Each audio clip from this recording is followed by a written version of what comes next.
Bismillahirrahmanirrahim. Assalamualaikum warahmatullahi wabarakatuh. Alhamdulillah. Allahumma salli wa sallim wa barik ala Muhammad. Allahumma rahamna bil Qur'an waj'alhu lana imaman wa nuran wa hudan wa rahmah. Allahumma dhakkirna minhu ma nasina wa 'allimna minhu ma jahilna warzuqna tilawatahu ana al-laili wa ana an-nahar.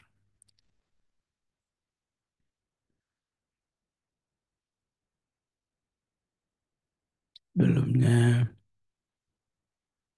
termasuk mawani'ul hidayah,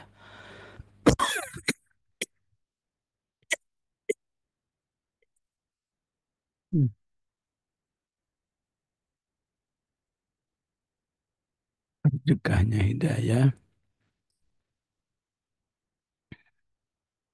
al-mikyasud dunyawi. Ya, manusia yang meyakini standar keduniaan. Ya, apa aja bentuknya. Ya,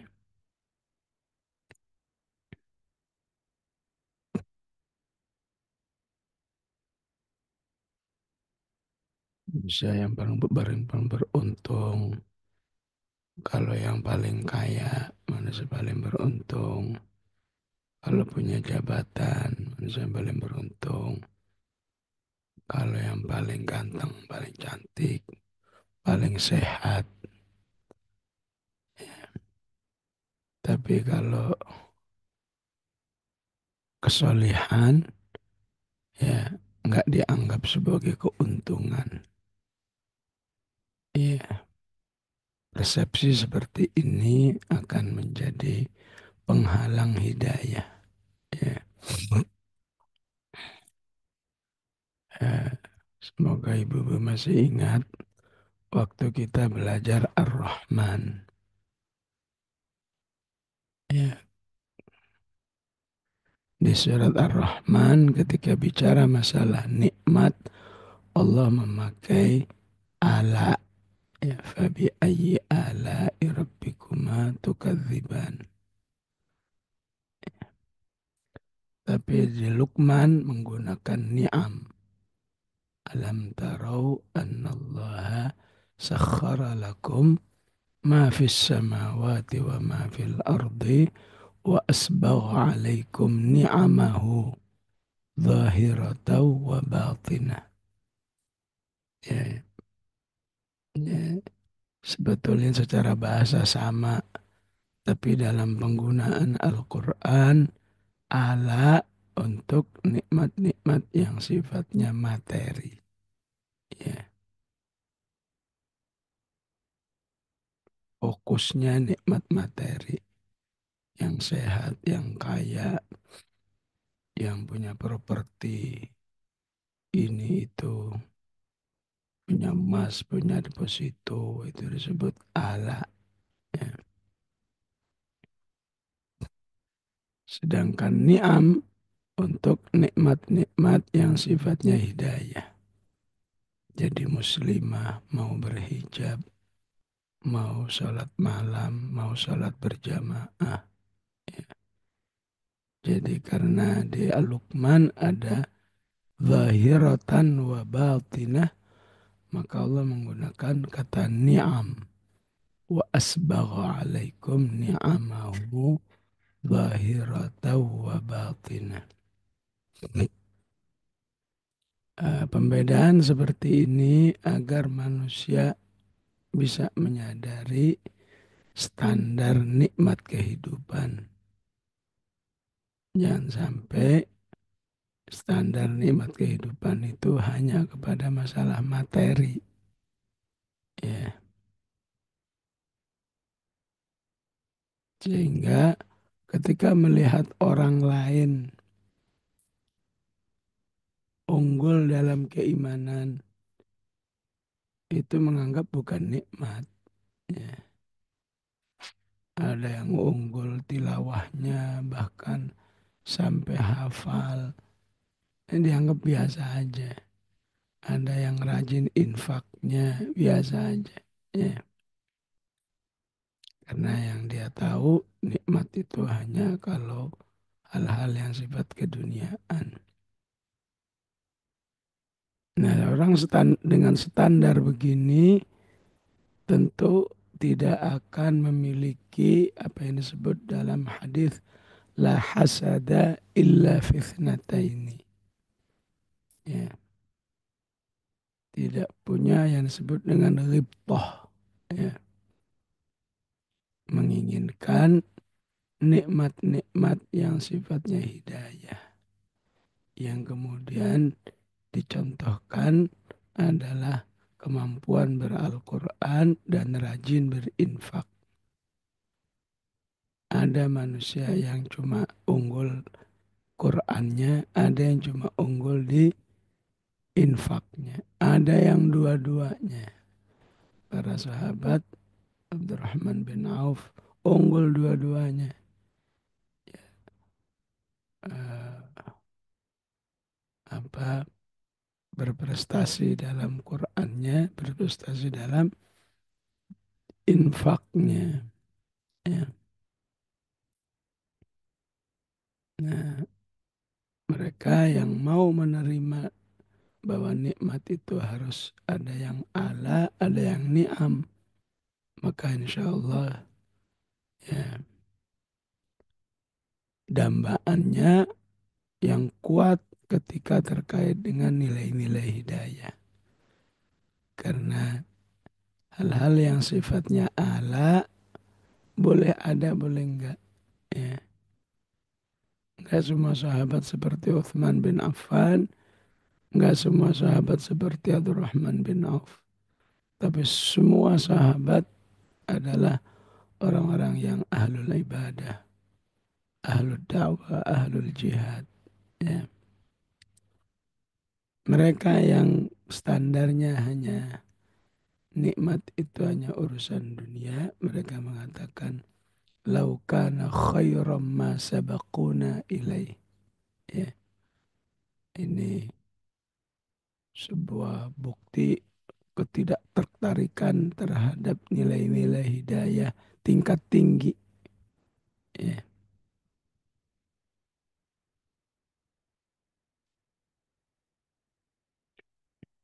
ya sudah kalau tingkat tinggi ya nggak bakal ditolong oleh Allah. Ya, ya bahasa medsos kadang-kadang bermanfaat. Ya, ya, katanya betul bagi yang mampu berhaji man istata'a ilaihi sabila. Ya, tapi sebelum mampu mau apa enggak? Ya, karena mau itu juga eh, sebuah bukti manusia mengakui keunggulan nikmat tersebut. Karena kalau ada mau minimal ada doa.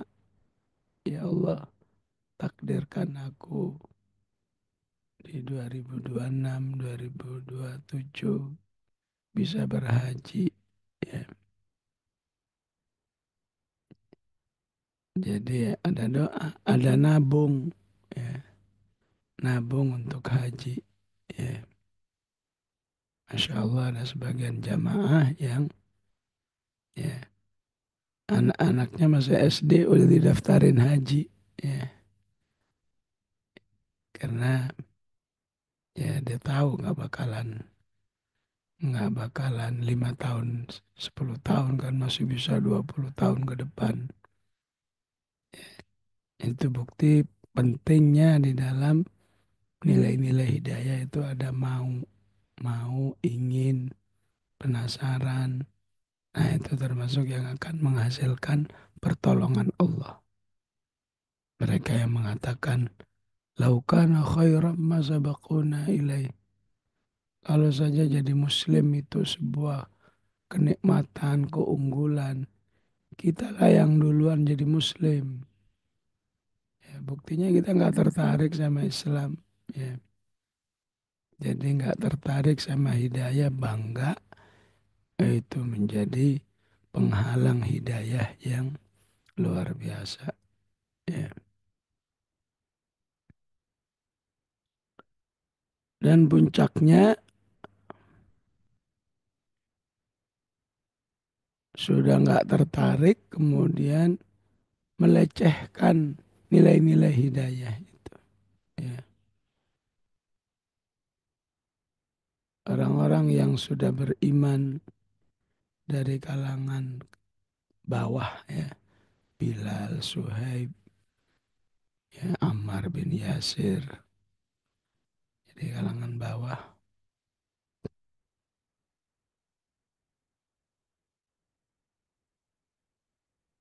itu orangnya dilecehin, ya. Seperti yang ada kisah juga di Nabi Nuh ya. Jadi sudah nggak tertarik dengan keislamannya, orangnya dilecehin. Di surat Hud dilecehin dengan arodhil. Ya, arodhil. Mereka hanyalah orang-orang kiri. Ya, ya, kalau istilah sekarang orang-orang yang nggak berpendidikan lah, orang-orang yang akar rumput lah. Ya. Jadi melecehkan orang yang mendapat kebaikan itu juga akan menambah tertolaknya hidayah masuk. Ya. Di sini yang dilecehkan gak tanggung-tanggung. Qur'annya yang dilecehkan. Yang dilecehkan. Hada ifkung qadim. Lagian ngapain Quran diimani. Ya. Quran kan hanya isinya kebohongan dari sejak zaman dahulu. Ya. Maka dijawab oleh Al-Quran. Wa min qablihi kitabu Musa imama wa rahmah. Kan kamu mengagumi, menghormati ahlul kitab. Ya. Kaum musyrikin Mekah, orang Arab, itu kalau ketemu dengan Yahudi, hormat banget. Dianggap lebih maju hidupnya, lebih unggul, lebih luas wawasannya. Ya. Sehingga orang Yahudi menyebut orang Arab dengan kata ummiyin. Ummiyin dalam arti orang-orang terbelakang. Ya. Maka Allah katakan, bukankah kamu sangat ngefans sama ahlul kitab? Nah, ahlul kitab itu punya kitab namanya Taurat. Ya. Dan Taurat sama Al-Quran itu sama-sama wahyu, saling membenarkan. Ya. Bagaimana kamu menganggap Taurat ya itu kitab suci yang benar yang Yahudi, tapi Al-Quran kamu sebut dengan ifkung qadim. Ini merupakan pola pikir yang sesat. Ya. Kalau kamu tertarik atau mengagumi kitab sebelumnya namanya Taurat, ya Al-Quran itu bagian daripada Taurat. Ya.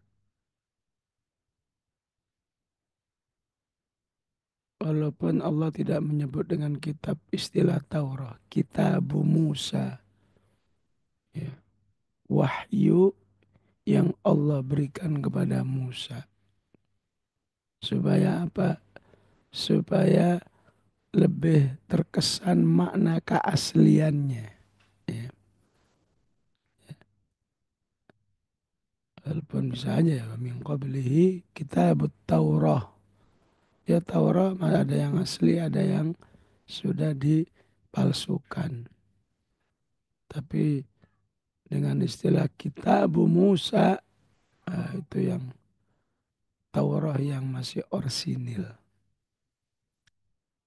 Dan semua wahyu Allah, apakah itu Al-Quran, apakah Taurat, punya fungsi imaman, ya, memberi petunjuk, dan punya fungsi rahmatan, rahmatan, penghasil kasih sayang Allah Subhanahu wa Ta'ala.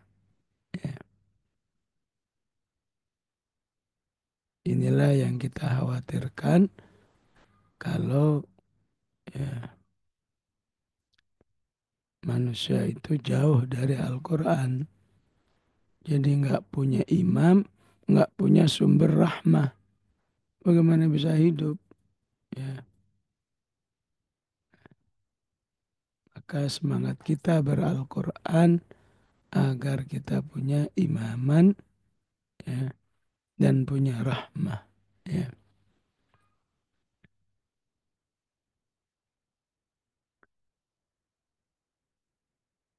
Dan Al-Quran lah, ya. Dan inilah Al-Quran. Wa hadza kitabun. Ya. Ya, ini masih ingat Al-Quran sering disebut dengan zalika, sering disebut dengan hadza. Ya. Zalikal kitabu la raiba fih. Inna hadzal Qur'an. Ya. Jadi kalau zalika untuk menunjukkan kemuliaan, ya, kedudukannya yang tinggi. Karena zalika berarti menunjuk Quran yang sumbernya dari Lauhul Mahfuz. Wahada untuk menunjukkan kemudahan akses. Li'undhirakum bihi wa man balag. Ya. Qul ayyu syai'in akbaru syahadah. Qulillahu syahidun baini wa bainakum. Wa uhiya ilayya hadzal Qur'an. Ya, mudahnya diakses, ya. Apa aja, ya. Ada yang ribut, wah kami bagaimana mungkin bisa tadabbur, kan kami nggak paham bahasa Arab, kan kami tidak paham tafsir. Ya Allah udah mudahkan, asal kamu mau ngaji aja minimal sepekan sekali seperti ini, otomatis sudah tadabbur. Karena satu ayat bisa dipahami dari sisi A, sisi B, sisi C. Ya. Jadi semuanya ketika disebut hadza harus difahami, ya, sahlut tanawul, mudahnya Al-Quran itu diakses. Ya, ya tentu ngasih Zoom begini, betapapun online, tapi insya Allah hatinya offline. Ya, karena masih ada interaksi, ya, dua belah pihak. Ya. Tapi beda kalau langsung cuma buka YouTube doang, ya, ya penceramahnya nggak ada interaksi. Ya. Wahada kitab, inilah Al-Quran. Musaddiqun, yang membenarkan wahyu-wahyu sebelumnya. Membenarkan itu maksudnya apa? Kelanjutan. Ya, ya. Sebagaimana sebelumnya wahyu Allah, Quran juga wahyu Allah. Lisanan Arabiyah, yang menggunakan dengan bahasa Arab. Ya. Tentu bagi orang Arab, ya, Al-Quran itu terpahaminya dengan pemahaman yang sedalam-dalamnya. Ya. Bagi kita yang bukan Arab, apa gunanya dibalik lisanan Arabiyah? Ya, ya sama aja, cuma bedanya, ya, teknisnya. Ya. Memang kita bukan orang Arab, nggak paham bahasa Arab. Ya. Tapi asal mau mengaji seperti ini, ya, Ya, ya istilahnya kalau ngaji seperti ini ngaji instan ya. Ya, ibu-ibu langsung menerima hasilnya. Ustadznya yang menggali. Ya. Maka tidak sedikit ya penjelasan-penjelasan dari segi bahasa itu. Ya, misalnya kenapa di sini hadza, kenapa di sana dzalika, kenapa di sana tilka, tilka ayatul Quran wa kitabum mubin. Ya. Lisanan Arabiyya ya. Begitu juga dengan bahasa Arab ya menghasilkan pemilihan-pemilihan kata yang singkat tapi padat ya. Bisa bermakna begini, bisa bermakna begini. Ya.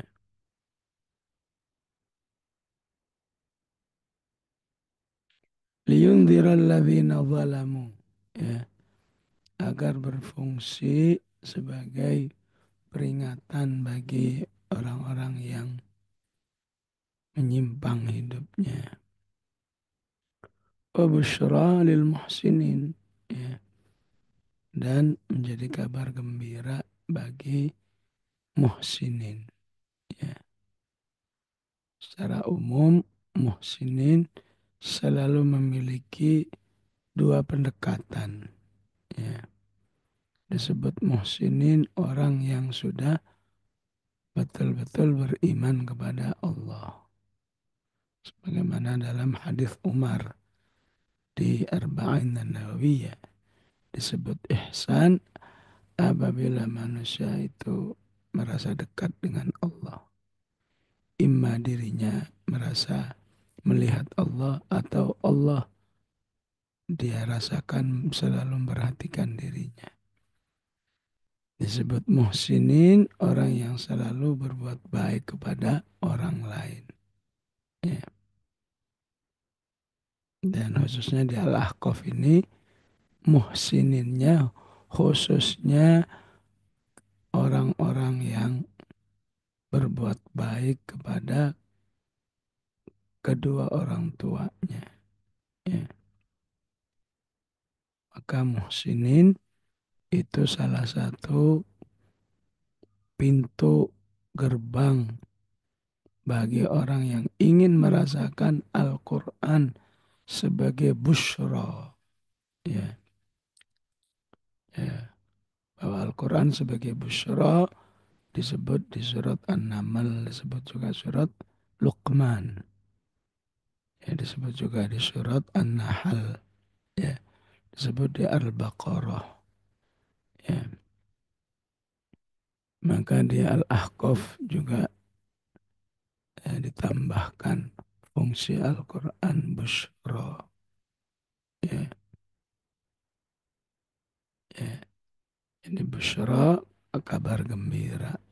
Ya. Kabar gembira itu berarti ya, sesuatu yang harus membuat manusia bahagia. Ya.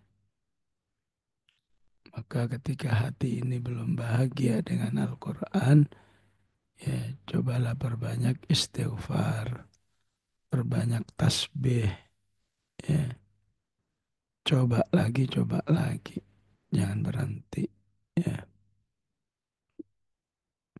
Baru nanti Allah fungsikan bahwa Al-Quran busyra. Ya. Maka siapa yang sudah diberi busyra oleh Allah, insya Allah tidak mungkin dia jauh dari Al-Quran. Ya.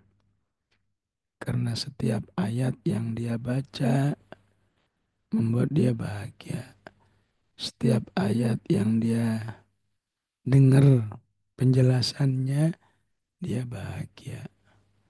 Setiap ayat yang dia hafal, dia bahagia. Ya. Jadi tepatlah jika Al-Quran mengatakan wa busyra lil muhsinin. Ya.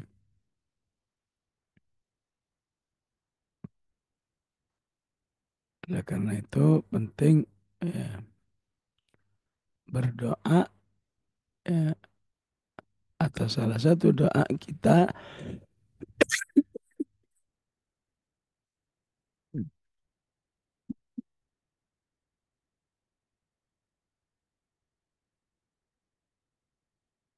agar Al-Quran memberi fungsi busyra.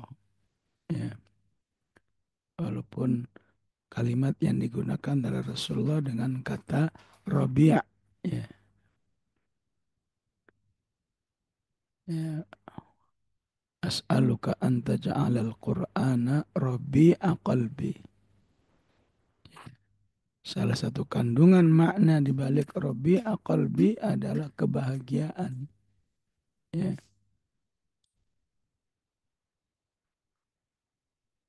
Jadi dari kata akar uh, murabba misalnya, ya, maka kita minta bahagia dengan Al-Quran ketika kita lagi menekuninya. Ya.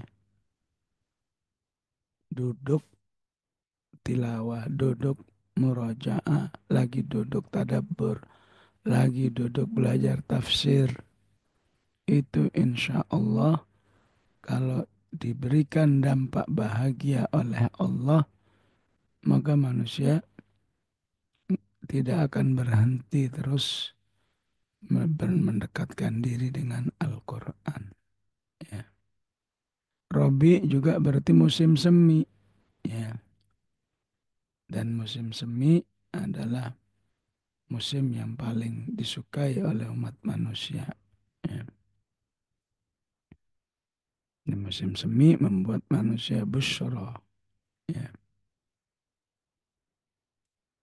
Ya, walaupun boleh aja kita doanya langsung menggunakan kata busyra.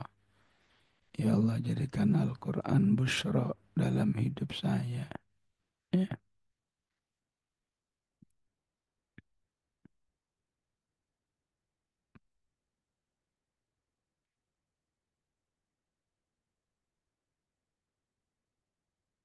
Kemudian di ayat berikutnya 13 temanya menjadi berubah. Ya. Temanya lawan katanya. Ya. Jadi kalau dari ayat 7 sampai ayat 12 contoh manusia-manusia yang tertolak, terkunci dari hidayah, maka ayat 13 orang yang telah mendapat hidayah. Ya. Kenapa dapat hidayah? Karena mereka orang-orang yang qalu innalladzina qalu rabbunallah. Ya,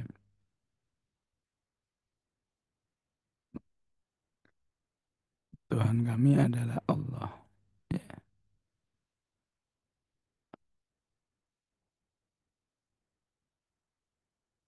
mungkin kita atau orang non Arab nggak mengucapkan rabbunallah, ya. Tapi insya Allah ada bukti-buktinya. Esensi dari kata rabbunallah meyakini yang menciptakan saya adalah Allah. Yang mengatur hidup saya Allah. Yang memberi fasilitas hidup kepada saya Allah. Yang membimbing saya Allah. Itulah esensi dari kata innalladzina qalu rabbunallah. Ya.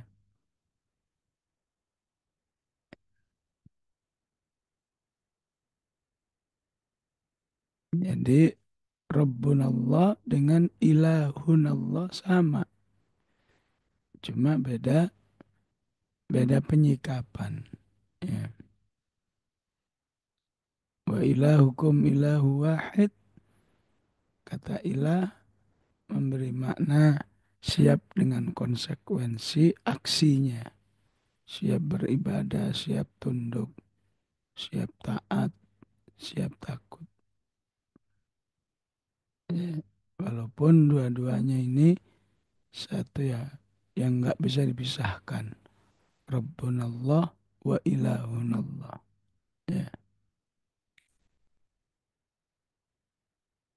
Karena manusia yang tidak mengakui Allah di dalam peran dirinya, ya, maka juga akan menghalangi hidayah yang masuk. Ya. Thumma istaqamu. Ya.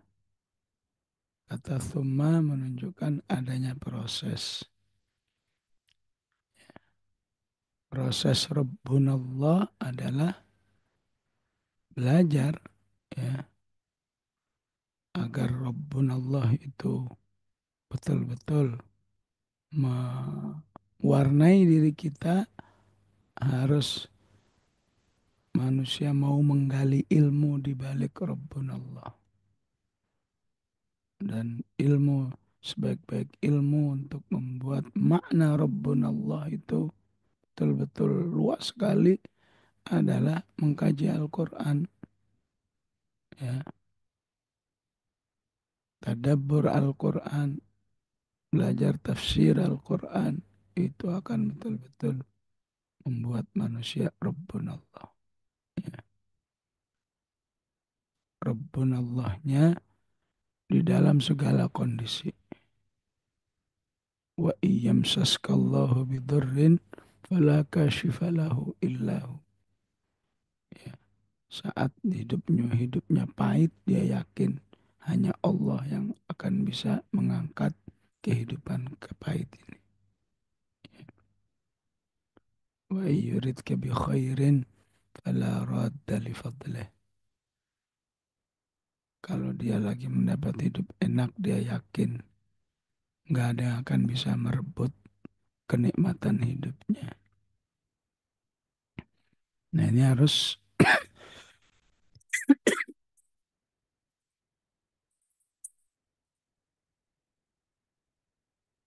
jadi salah satu thummanya belajar. Begitu juga thummanya prosesnya. Ya, thumma artinya kemudian esensinya harus diproses. Termasuk prosesnya adalah al-amal. Ya, akan beda ya prinsip-prinsip Rabbunallah orang yang hanya beramal wajib dengan orang yang beramal wajib dan sunnah. Ya, makna Rabbunallahnya akan lebih dalam.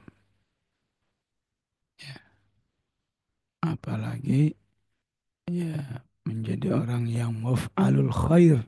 Semua kebaikan dilakukan itu akan membuat makna Rabbunallah itu akan lebih dalam di dalam diri manusia. Femastaqamu.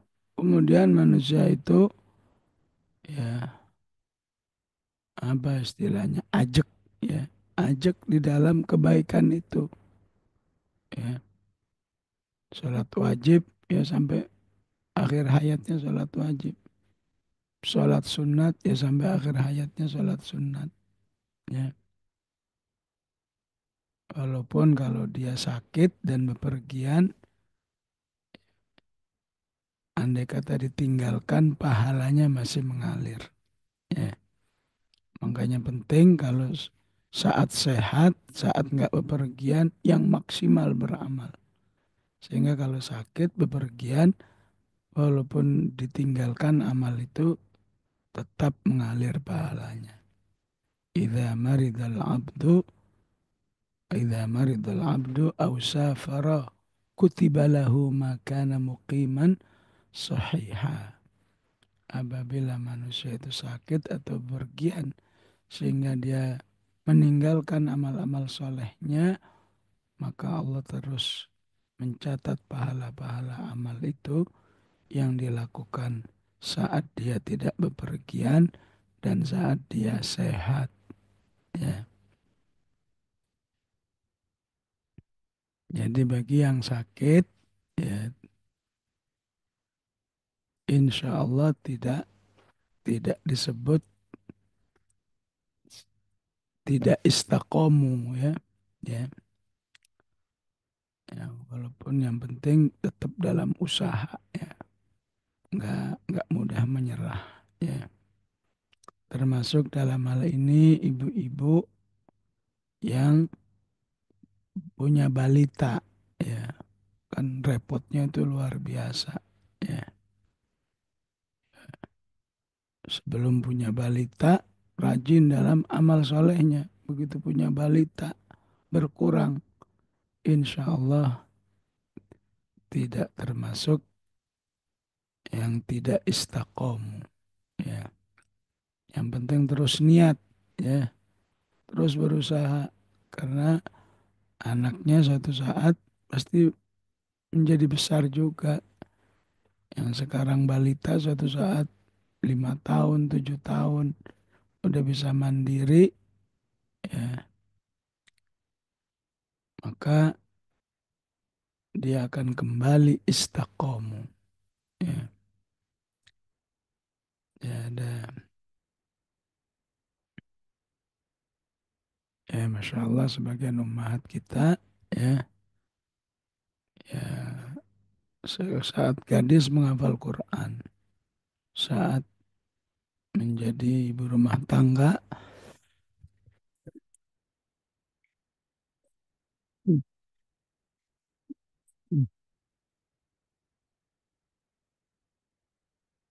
berhalang, ya.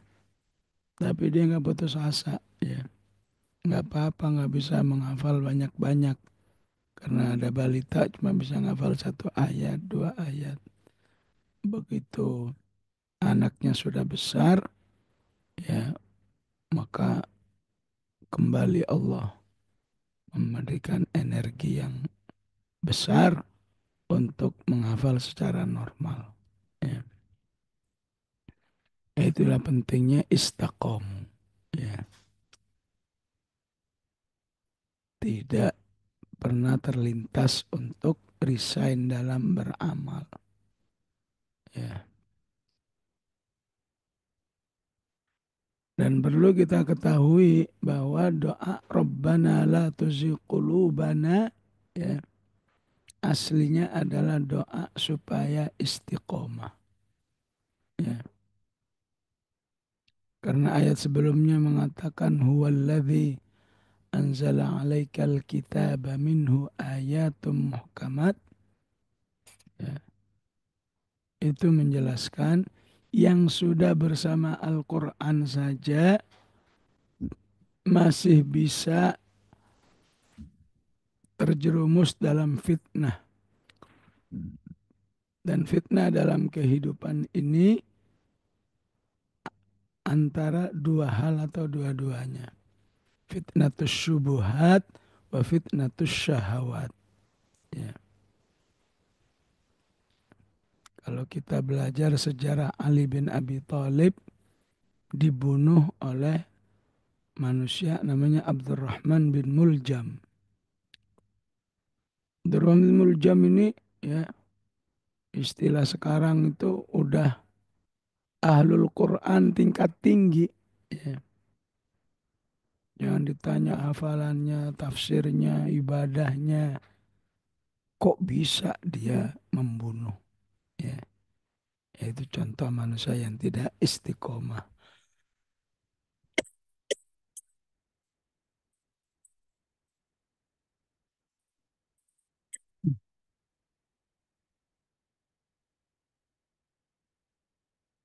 Dalam kehidupan Abdurrahman bin Muljam, dia memang nggak lolos dalam menghadapi fitnah syubuhat, ya, fitnah pemikiran.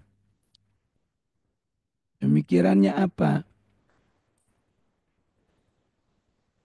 Ali radhiyallahu an sebagai pemimpin Jamaatul Muslimin pada zaman itu, ya, dia terbawa oleh sebuah fikrah keyakinan bahwa Ali sudah menyimpang.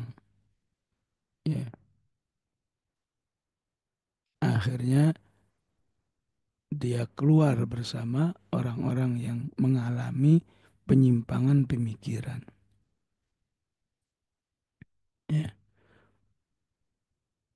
Padahal dalam prinsip-prinsip berjamaah, ya, bahkan andaikan pemimpinmu itu fajir, kamu tidak boleh keluar dari jamaah. Ya. Apalagi cuma beda istihad. Ya. Istihad bisa benar-benar salah. Kok tiba-tiba menganggap Ali udah menyimpang, Ali udah kafir. Akhirnya membentuk kelompok tersendiri. Namanya kelompok Khawarij. Ya. Itu contoh untuk Abdurrahman bin Muljam. Ya. Adanya penyimpangan fikroh, fitnatus syubuhat. Dan alangkah bervariasinya di akhir zaman ini syubuhat yang ada. Ya, ya. Salah satu pemimpin organisasi terbesar Islam di negeri ini, pemimpinnya berkuar-kuar terus bahwa Quran ini sudah tidak relevan zaman ini. Yang membuat manusia itu suka perang-perangan melulu itu gara-gara Quran ini. Ya. Ini syubhat, naudzubillah. Ya. Jadi Abdurrahman bin Muljam ini mengalami dua, fitnatus syubuhat, fitnatus syahwat. Syahwatnya apa? Syahwatnya mabuk perempuan. Ya, ya. Laki-laki tertarik pada perempuan itu manusiawi. Yang penting langsung diatasi. Tapi kalau sampai mabuk itu bahaya. Ya. Di sejarah Arab itu ada istilah Laila Majnun. Ya. Sebetulnya yang Majnunnya bukan Laila. Ya. Tapi semua orang yang ngelihat dia jadi mabuk. Ya. Sehingga diistilahkan Laila Majnun. Ya. Abdurrahman bin Muljam ini mabuk sama seorang akhwat pada zamannya. Ya. Pokoknya dia merasa nggak mungkin saya hidup tanpa dia. Ya. Kalau istilah sekarang apa? Bucin ya. Budak cinta. Ya. Sehingga kata akhwatnya itu, oke kalau kamu bisa menghadirkan uang. Pokoknya di zaman itu angkanya sangat dramatis. Ya. Sebutlah 1 triliun misalnya. Siap saya cariin 1 triliun demi mendapat cintanya. Udah dihadirkan 1 triliun. Ya. Masih ngomong lagi. Belum, saya belum puas. Jadi ngapain? Bunuh Ali bin Abi Thalib itu. Kenapa? Ya dia kan yang memerangi orang tua saya, adik kakak saya pada meninggal dunia karena perang dengan pasukannya Ali. Siap. Ya. Akhirnya dibunuh.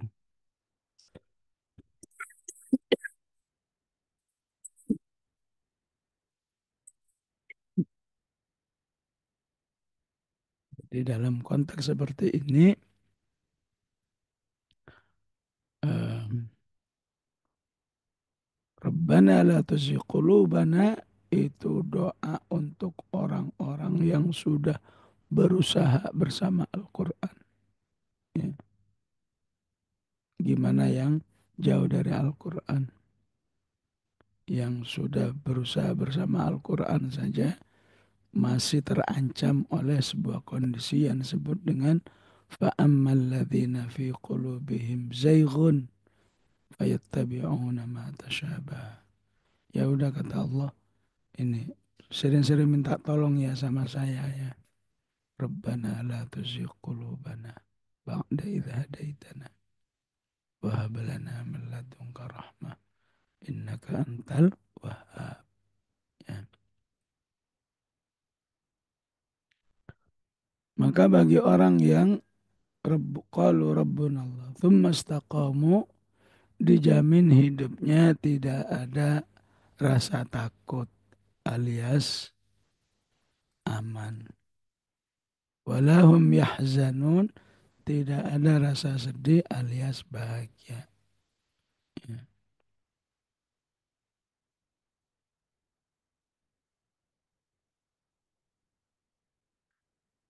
Jadi janji wala khaufun alaihim walahum yahzanun ini bisa jadi maknanya fadilah, ya. Maknanya keutamaan, dampak orang yang istiqomah, ya. Ya. Dia akan diberi oleh Allah la khaufun alaihim walahum yahzanun. Ya. Makna yang kedua, ya, di balik la khaufun alaihim walahum yahzanun itu adalah khususnya saat di dunia ini menyad, eh, memberi makna adanya pembuktian. Ya. Bukti kamu istiqomah, kamu nggak pernah takut. Ya. Resiko begini, resiko begitu, nggak takut. Ya. Bukti yang kedua, kamu tidak sedih. Artinya ketika manusia hidupnya masih ada khaufun, masih ada husnun, ya, berarti dia harus menyadari, ya, bahwa keistiqomahannya masih harus diproses lagi. Karena aslinya ada istiqomah, ada aman dan bahagia. Nah kamu sudah sholat, sudah ini kok masih ada rasa takut, ada sedih. Ya, perbaiki lagi. Ya. Walaupun memang khaufun wa huznun itu sesuatu yang manusiawi. Ya.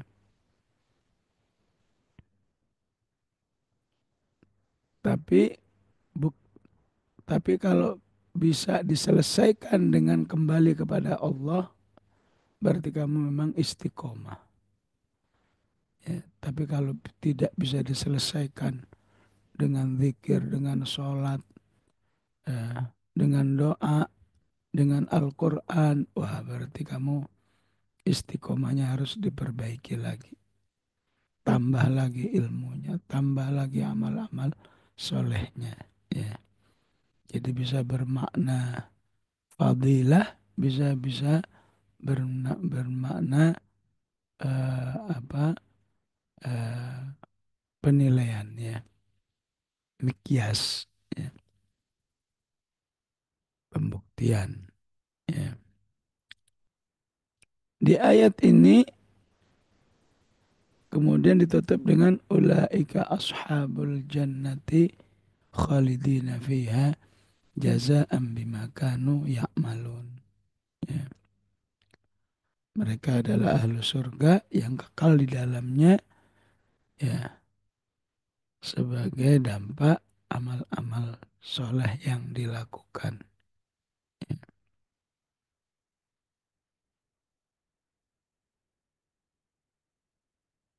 Apa bedanya ayat ini dengan di Fussilat 30? Sama innalladzina qalu rabbunallahu thumma istaqamu tatanazzalu alaihimul malaikatu alla takhafu wa la tahzanu. Ya. Ya, secara umum sama, pentingnya hidup istiqomah. Ya. Siapa yang istiqomah, fadilahnya tidak takut, tidak sedih. Ya. Bedanya di fokusnya. Di Fussilat, fokusnya istiqomah, ya, atau fadilah istiqomah dalam kehidupan dunia. Ya. Fokusnya dalam kehidupan dunia.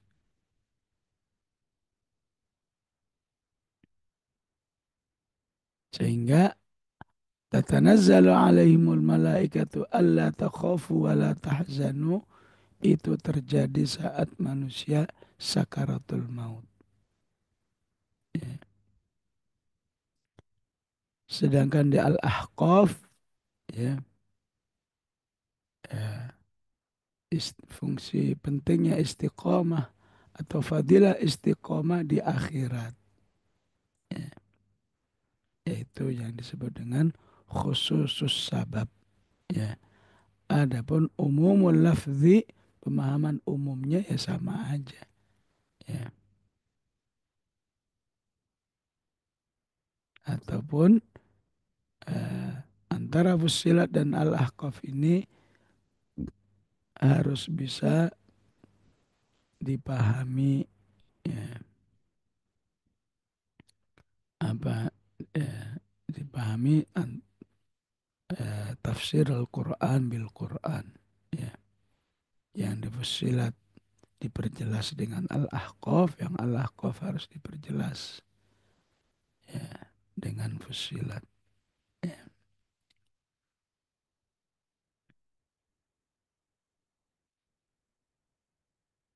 Bahkan para ulama mengatakan di balik kata Allah takhafu wa la tahzanu fala khaufun alaihim wa la hum yahzanun, ya, bahwa salah satu fokus istiqomah itu, ya, bagaimana manusia itu bisa segera melepaskan diri dari rasa takut yang sedang dialami atau rasa sedih yang sedang dialami.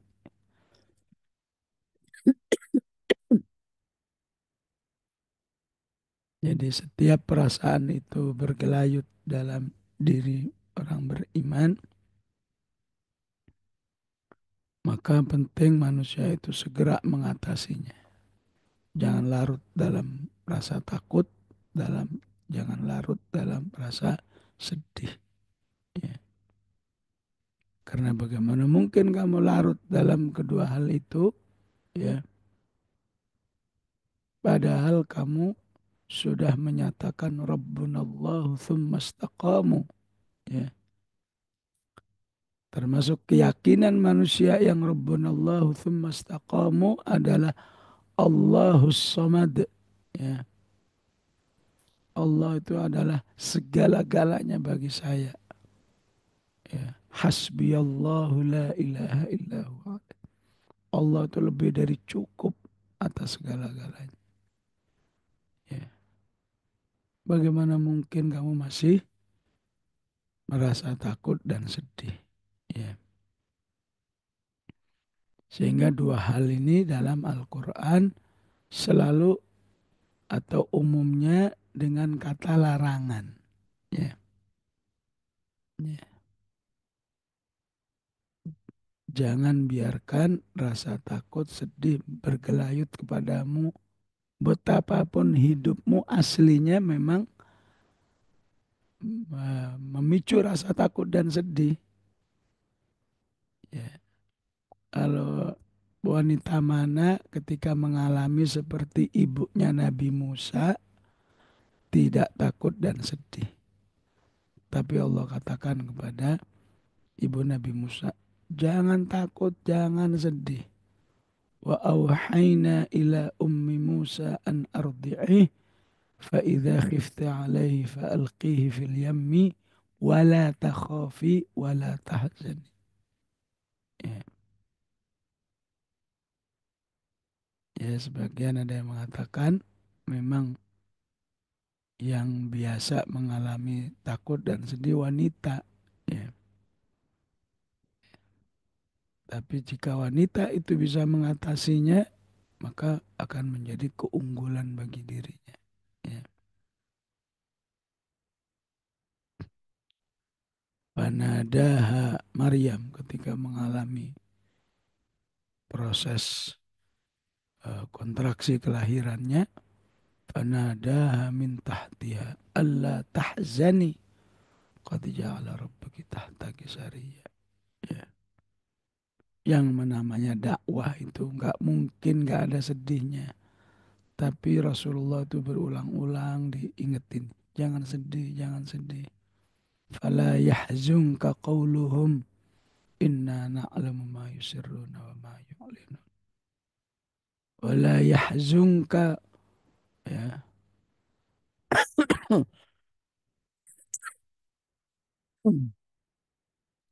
Wala yahzunka alladhina yusari'una fil kufri innahum lan yadurrullaha syai'ah. Ya. Jadi salah satu perjuangan menuju istiqomah itu adalah bagaimana manusia itu secepat mungkin mengatasi rasa takut dan sedihnya. Ya. Tentu dengan cara yang ya masyru', yang ada legalitasnya. Ya. Jadi sebagian orang berzikir dengan cara-cara yang aneh ya, ya bergoyang-goyang. Itu kan tujuannya untuk menghilangkan sedih dan takut. Tapi caranya nggak masyru', caranya ilegal. Ya. Sebagian ada yang berputar-putar. Itu juga tujuannya supaya lebih konsentrasi berzikir kepada Allah. Tapi nggak masyru'. Ya. Berzikirlah secara masyru'. Dan tidak ada yang lebih masyru' berzikir dengan tadabburul Al-Quran. Ya. Zikir, zikir dengan Al-Quran itu. Semuanya ada, ilmiahnya ada, ya, pahalanya ada, pendekatan dirinya ada, dan seterusnya. Ya. Demikian Ibu-Ibu jamaah rahimakumullah. Ya, masih mohon maaf nih, suaranya masih terbatas sehingga belum bisa ada tanya jawab ya. Dari saya cukup sekian. Bismillahirrahmanirrahim. Alhamdulillahirabbil alamin. Allahumma shalli wa sallim ala Muhammad wa ala ali Muhammad. Rabbana la tuzigh qulubana ba'da idh hadaitana wa hab lana min ladunka rahmah innaka antal wahhab. Rabbana hab lana min azwajina wa dhurriyyatina qurrata a'yun waj'alna lil muttaqina imama. Allahumma inna nas'aluka an taj'alal Qur'ana rabi'a qulubina wa nura sudurina wa jala'a ahzanina wa dhahaba humumina wa humumina wa dawa'a asqamina ya dzal jalali wal ikram. Wa sallallahu ala sayyidina Muhammad wa ala alihi wa sahbihi wa sallam. Walhamdulillahi rabbil alamin. Wassalamualaikum warahmatullahi wabarakatuh.